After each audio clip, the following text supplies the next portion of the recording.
You are listening to Dagan Construction's COVID-19 update number 4 and safety meeting on May 1st, 2020 by Denver Wetton.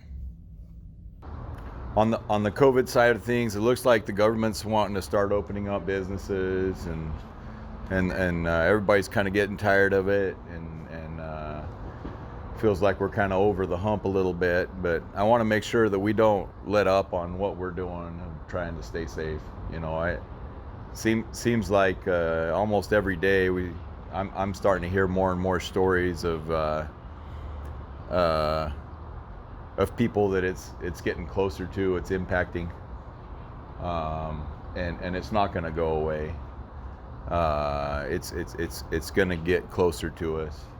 And we've got to make sure that we stay vigilant. And I think that they're starting to realize that in order for this thing to kind of die out and not be as contagious, there's going to have to be some sort of a herd immunity happen. And I don't want us to be the herd. Let's let other people be the herd. And so let's make sure we stay safe. And what we've talked about before is if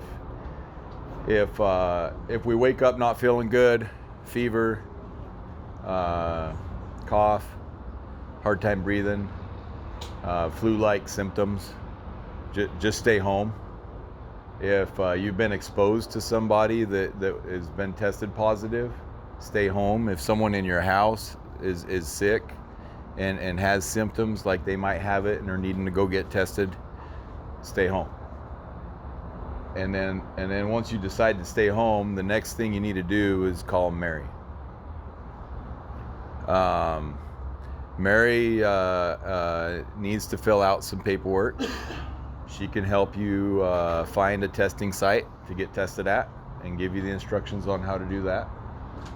And if we can fill the paperwork out and get the paperwork part of it done, then we can pay you the full 8 hours to stay home.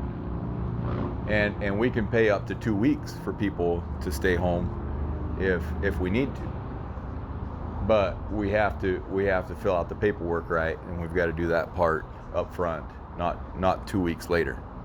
We've still had a few cases where people have come to us and said, yeah, well, he wasn't feeling good, so he stayed home, and so the foreman paid him the 3 hours sick time that we had talked about that Dagan Construction was going to cover back in March, and then they found out that we could get the full 8 hours, and they're wanting to try to get that retrospective, and it's not going to work that way. We got to know up front in order to be able to pay that person the 8 hours. And if there's any question on, I think I've been exposed, or anything related to COVID that you need to stay home, call Mary and she'll clarify whether that qualifies as something where we can pay you the sick time to stay home. It doesn't have to be you that's sick to be able to qualify. The second thing we've talked about that we need to do is to maintain the social distancing. We're going to continue to practice that.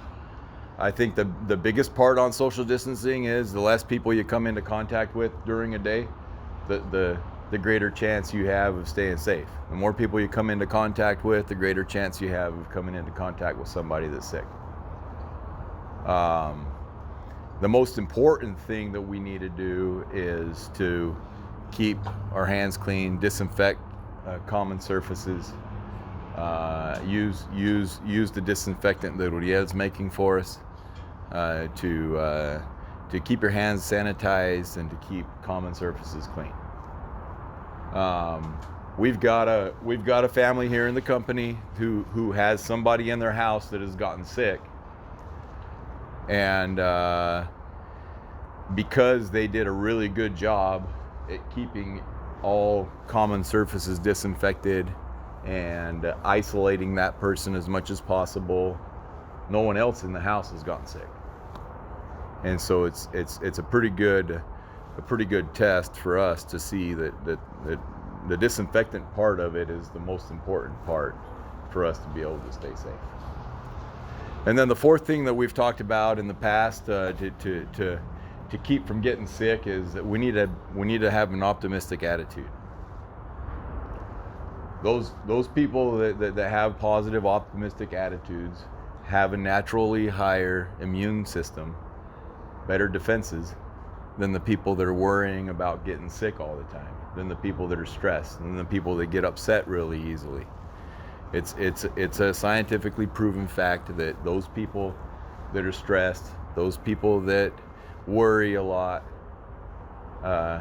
their bodies create a hormone that lowers their immunity, their defense system. And I believe that with the amount of sickness that's going around, we're probably all going to come into contact with it, or we already have come into contact with it. But if we have a really high immune system, our body's going to reject that virus right away. And it's those people that have the lowered immune systems, those people with diabetes, those older people, those people with compromised immune systems, where they get exposed just a little bit to the virus, and that virus comes in and takes over, and that's why those people get sick so easily.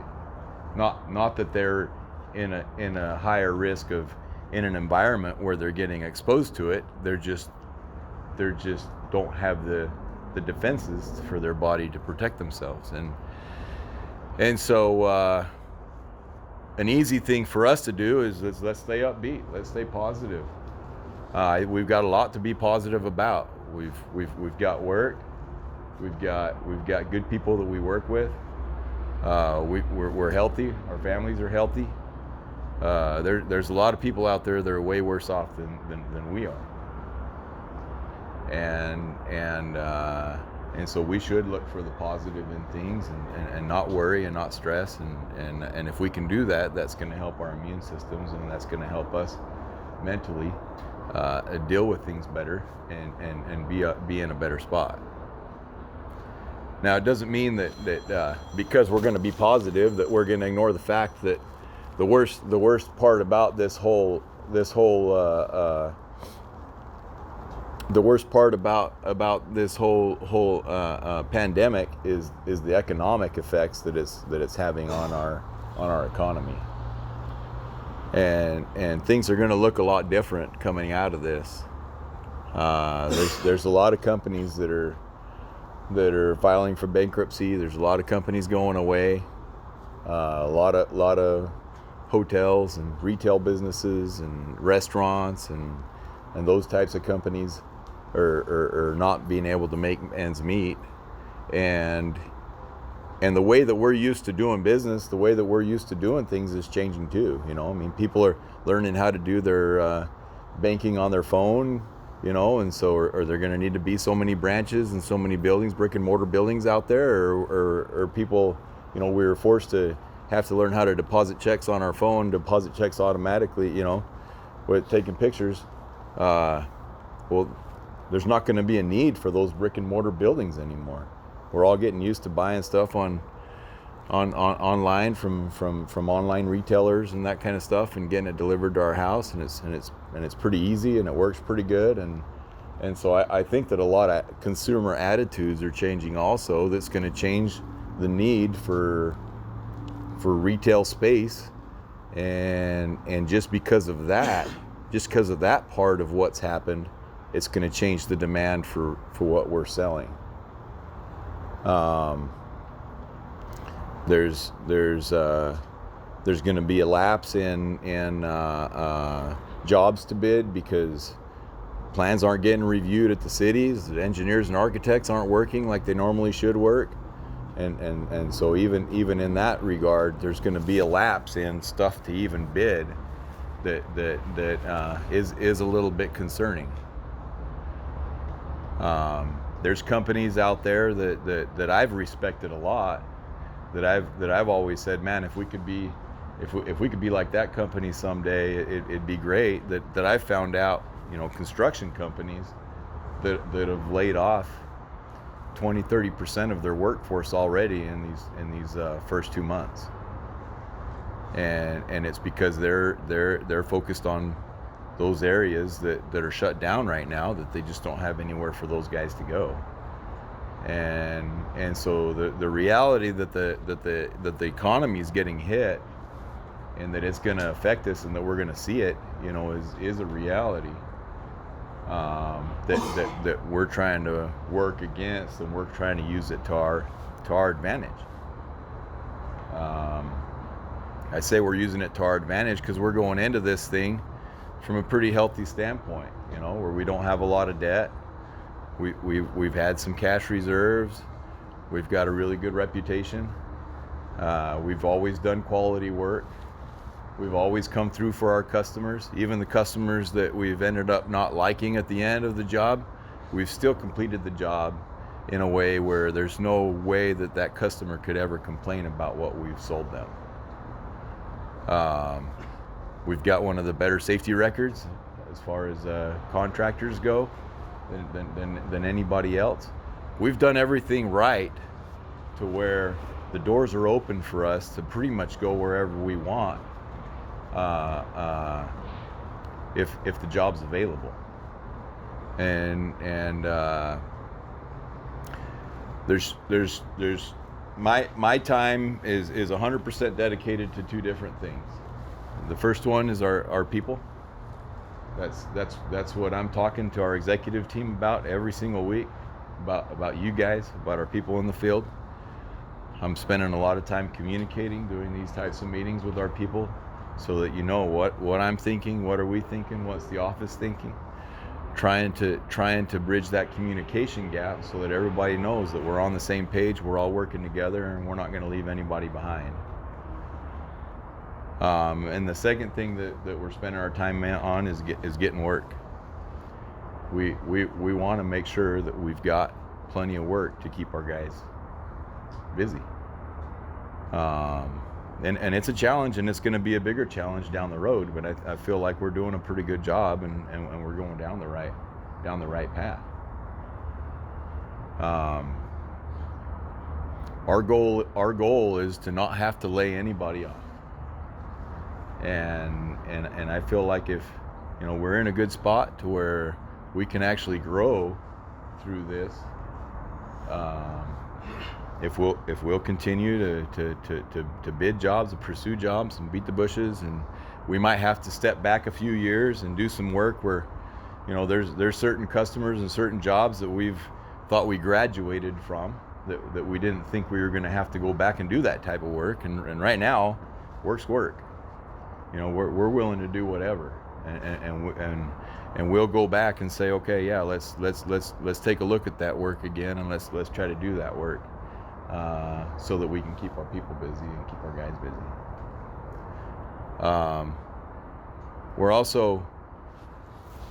also doing everything possible to not have to lower anybody's wages.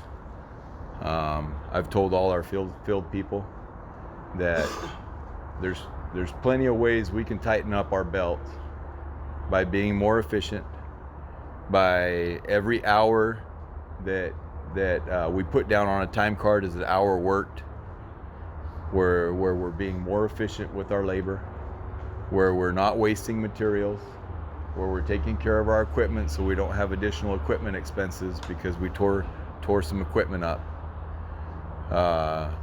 Where we're just being really careful in the field not to have waste.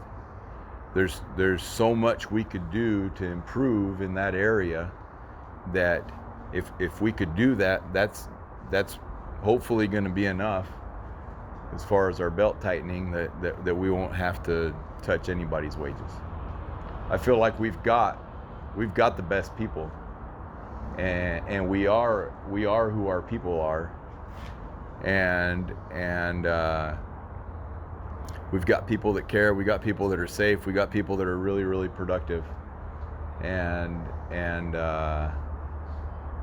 there's no reason for us to have to look to cutting labor to be more competitive.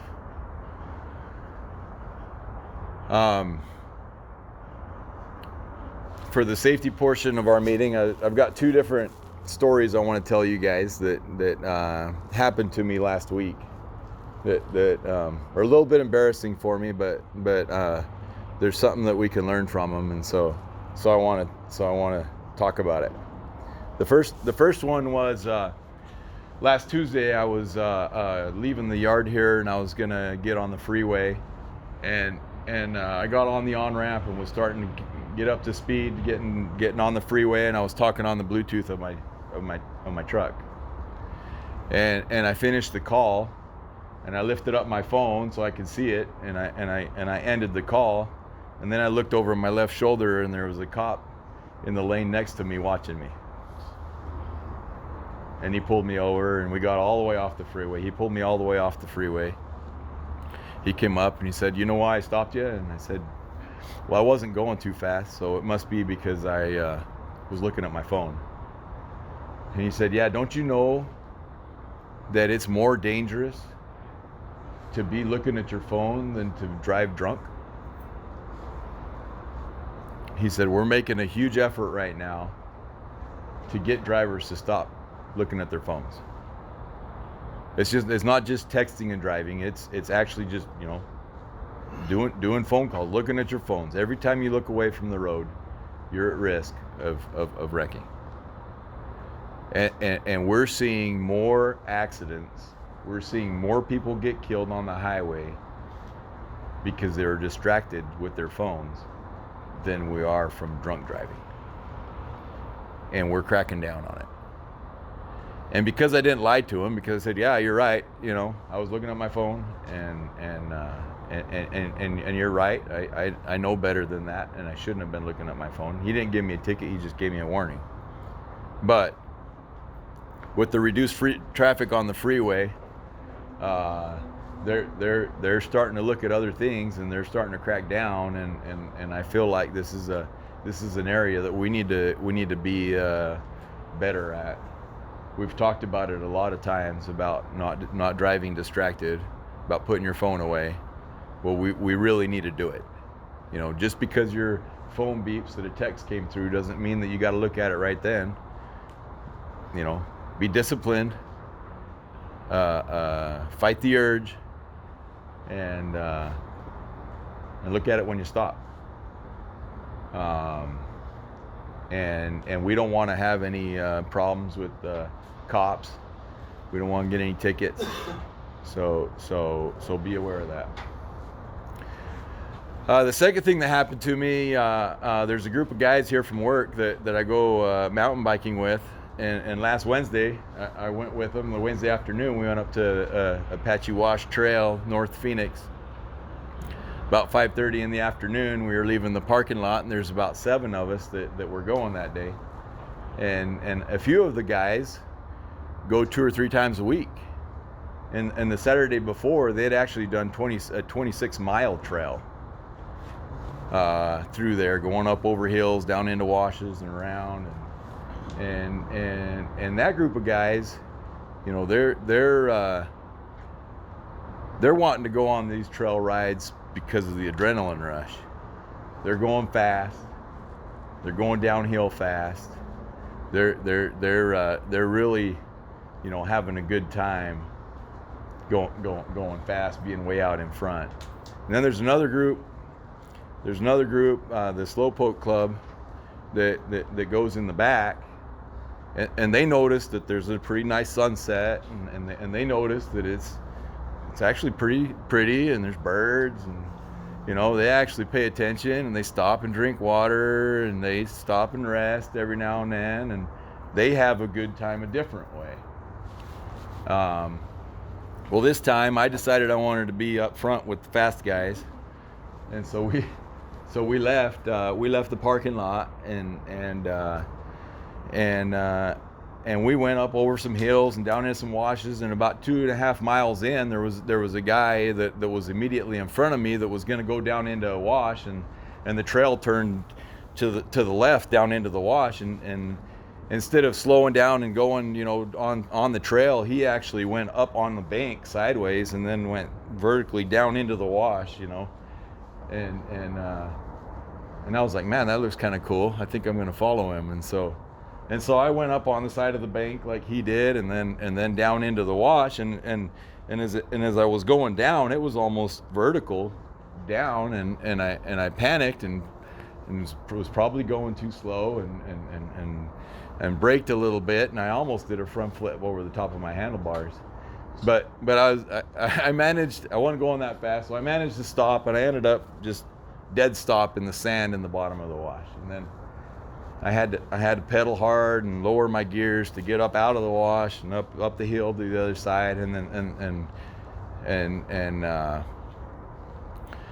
my adrenaline junkie cruise that I was trying to follow got ahead of me, and I got a little bit behind, and so I decided I needed to pedal faster, and I needed to go faster to be able to catch up to him. And going down into the next wash, there was a real long straightaway going down, and typically you would just coast down that straightaway and then slow down when you hit the bottom. And instead of doing that, I was pedaling to go even faster, because I thought that's where I was going to close the gap on these guys. And so I was pedaling going down into the wash super fast, and then I came up the other side of the wash, and it was kind of a tall hill, and coming up that hill I was going so fast that I actually caught a little bit of air on my bike. And what I didn't know was that the trail turned to the left a little bit right then, and I was still a little bit in the air when I was trying to turn to the left so I wouldn't go off the trail, and my bike went out from under me. And I don't know how fast I was going, but my bike ended up about 10 or 15 feet in front of me, and I went rolling through the rocks and cactuses and got tore up pretty bad. And I actually this was 10 days ago now. So I tore up my arm, and I hit there was a big old rock down on the trail, and I hit the rock right here on my belly, and I bruised up my side a little bit, and I got bruises down my leg still, and I had some cactuses in my forearm a little bit, and it knocked, and the worst part about it is that I hurt one of my ribs, and I never did go get checked, but so I don't know if I just have a bruised rib, or if I got a cracked rib, or I got a broken rib, or whatever, but it still hurts pretty bad. So I'm reminded 24/7 about this experience. But anyway, I fell and knocked my breath out, so I tried composing myself and catching my breath, and I got stood up, and I went and found my bike and stood my bike up, and I was kind of hunched over leaning on my seat when the Slowpoke Club came by, and they all pretty much just looked up a little bit. You all right? Yeah, I think I'm all right. And they just kept on going. And so I decided, well, I'll jump on my bike and keep going then. So I got on the bike and went about another mile and a half. And typically we stop up when we go up really high hills. You get so tired pedaling up the hills that at the very top of the hill, before you start the downhill, you stop and catch your breath. And I caught up to everybody up there, and when I got off my bike, I was so tired, and when I got off my bike, I stood up. I was still kind of seeing stars, and got really lightheaded and thought I was going to pass out, and couldn't catch my breath very good. So I told everybody, you know what, I'm gonna turn around and go back. I fell back there, and I don't think I can make it the 6 miles that we got ahead of us. So I'm going to ride the 4 miles back to the truck, and so I turned around and rode back to the truck, and it was a really, really, really long 4 miles back to the truck. I didn't get much sympathy from the guys, and so I was really looking forward to going home and getting a little bit of sympathy from my wife. And by the time I finally made it home, the first thing she said to me was "You're the stupidest guy I know." I said, "What do you mean?" And she said, out of anybody, you should have common sense. And you don't have any common sense. Like, what's going on with you? What's wrong with you? She said, you don't belong with the guys out front that go 3 times a week, that are in really good shape, that are going fast on the downhills. And like, you haven't practiced, you don't know what you're doing, you're out of shape. You're supposed to be with the group in the back, going slow, making sure that you don't wreck, you don't tear yourself up. And she still hasn't given me any sympathy. She thinks I should sell my bike. But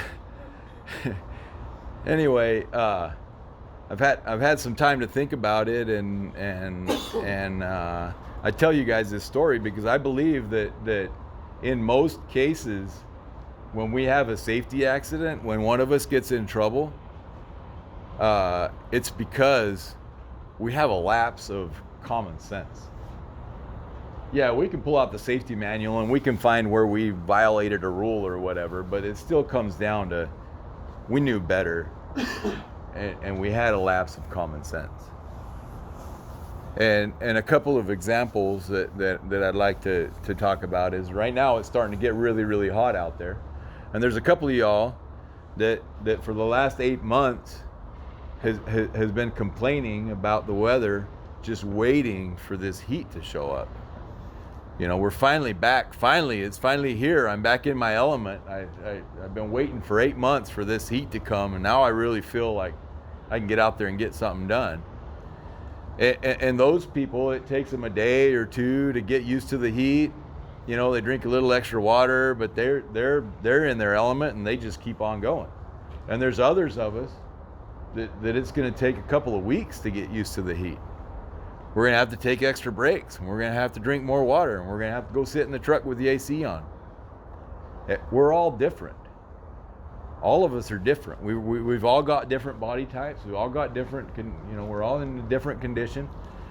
And we've got to have the common sense to realize that.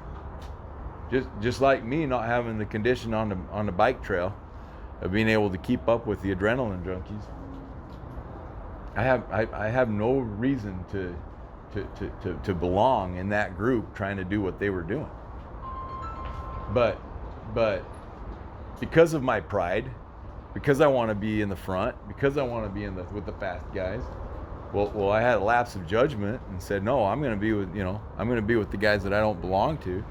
When I knew good and well that that's not where I belong. And we've got guys in the field that it's going to take them a little while to get used to the heat, and they need to be able to take breaks. They need to take breaks. They need to pay attention to their bodies. When they stop sweating and they start getting cold arms and chills and all that, they need to realize that those are just signs of heat stress, and they need to go get hydrated and sit in the shade, sit in the truck with the AC on. And they can't have the pride, well, so-and-so foreman's not stopping. They keep on going. Well, we've got to have common sense, or else they're going to get in trouble.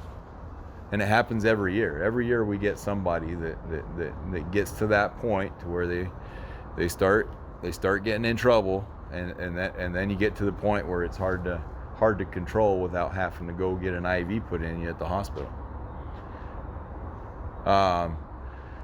Another example that I just thought of quick was the guys that put up scaffold.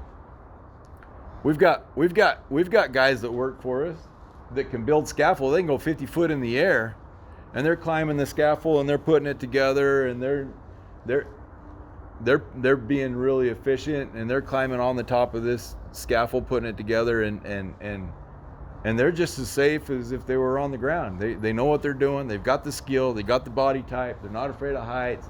They're being safe, and they're doing it in a good way. And there's others of us that if I try to build 50 foot of scaffold, I'm going to get 15 foot off the ground, and I'm so terrified of heights that I'm probably going to fall. And we've got to realize that we're all different. Everybody's different. Just because one person has the skill and has that technique down and has been practicing for 15 years on how to do something, or he's developed that technique, doesn't mean that everybody on the crew is the same. We got new guys starting all the time, that are going to have to do things slower. They're going to have to do things in a different way than the veteran guys that have been doing the same task over and over again for the past 10, 15 years. And it's just common sense. And we got to make sure that we don't have those lapses in common sense like I did. And it can happen to any of us. It happened to me. It can happen to any of us. We can't get to that point.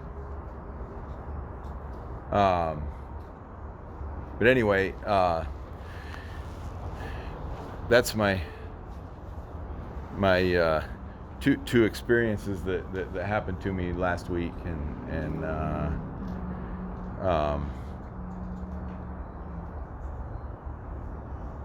we've got a really good group of people. I'm really proud of the work that we've been able to get done. We're mostly the support staff for the guys out there actually getting it done, and they need our help. They're depending on us to keep work out ahead of them, and there's quite a bit of pressure because it's going to get tight. But if we'll work together,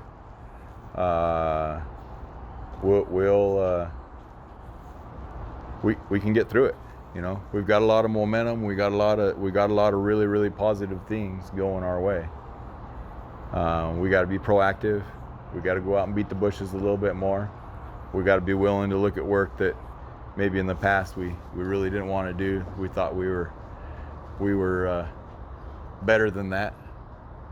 But if we'll work together and we'll continue to try to be efficient, then we'll make it. And